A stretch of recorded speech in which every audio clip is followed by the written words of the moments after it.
that had all the makings as the time clicked on to be one of them frustrating afternoons, but we got there in the end, didn't we? Oh, we got there. Obviously, they come out, they set the stall early and trying to slow the pace of the game down, slow the rhythm down, ball out of play, delaying the restarts and stuff like that. So, obviously, we got there in the end, we got the goal. Could have had a couple more, but yeah, it's one of those. We ground out the result. It wasn't the perfect performance, but we got there in the end.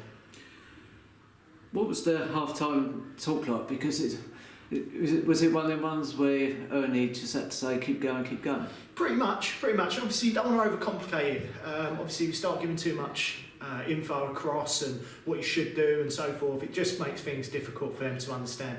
Obviously, it was a bit more about raising the tempo. When we can restart it, let's get the ball moving again quickly. But at the end of the day, we got the goal in the second half, which is all that mattered. So, successful in my opinion. Not many changes from last week, really. It's only Bessie slotting in at right back.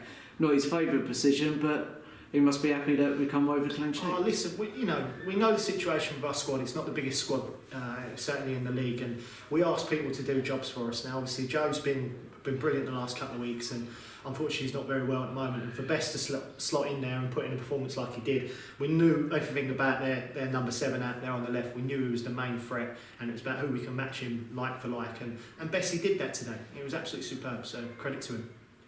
What odds would you give him if I'd said Jacob Lambert scored the header? Well, I think we had to bring him off because of a concussion. Obviously, I think he won 2 headers today, so he come off complaining his head was swollen. So we just have to monitor that for the next few weeks, I think. And one of the best things with having someone like Danny Leonard coming off the bench, that he can create something, and he certainly went on and done that. I thought he got our second. I honestly did right at the death there. I thought that was it. I thought he'd done it.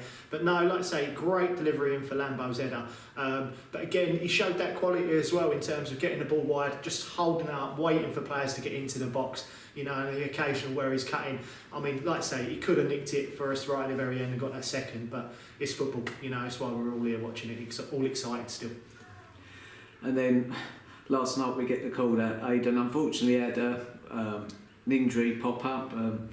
We've signed Boo literally 10 minutes before the deadline, but he's come in and looked quite comfortable. Yeah, for a young goalkeeper too. He's come in and just sat in there. Credit to Matt Ernie for getting him over in such short notice. It's one of the most difficult positions to find a player for. Obviously, a little bit gutted, little Alfie didn't get his minute, but it's football. Football is ruthless at times. But Boo's come in, done a superb job, and let's see if we can keep him in and around to put a little bit of pressure on Aidan. It is unfortunate, but that's football. These boys have still got to go out, live a day life, earn their wage before they can obviously come here and play. And an injury like that's, like I say, it is a setback, but Boo done a job for us today. 2 away games now, starting with Beckenham, obviously Lau at the other end of the table, but by any means that's not going to be an easy game, is it? No, well the thing is, obviously we kind of know what we're going to expect, and again, we didn't play well today, but we ground out a result, and again we need to step on from that and go through the gears again and really put pressure on them. Now obviously we've won the game today, it's 3 points to play for, we've won that, and it'd be exactly the same against Beckenham. They're set up stall, and it'd be down to us to break them down, but we've got players here who are capable of doing it. Like you say, Danny Leonard's one of them.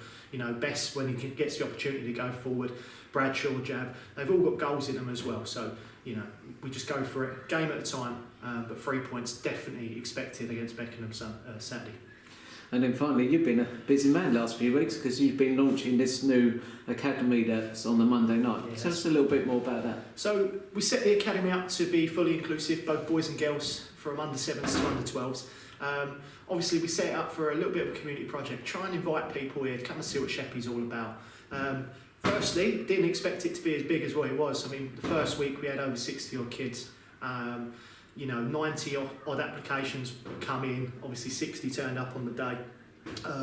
Obviously the following week went up to 67, this week, expecting the best part of 70 plus kids turn up, and honestly it's been absolutely amazing. Obviously we've got different ability levels, you know, some kids are just starting, some kids have been playing for a few years, and it's evident, but they're all smiling. You know, the fact that we've got this opportunity now for people to come in and see what Sheppey's all about is absolutely amazing, and that's why it is, you know, bringing people to this club, seeing what it's all about, and we try and get them here on a Saturday to come and watch the first team. Brilliant. Thanks, Azza. No worries at all, thank you.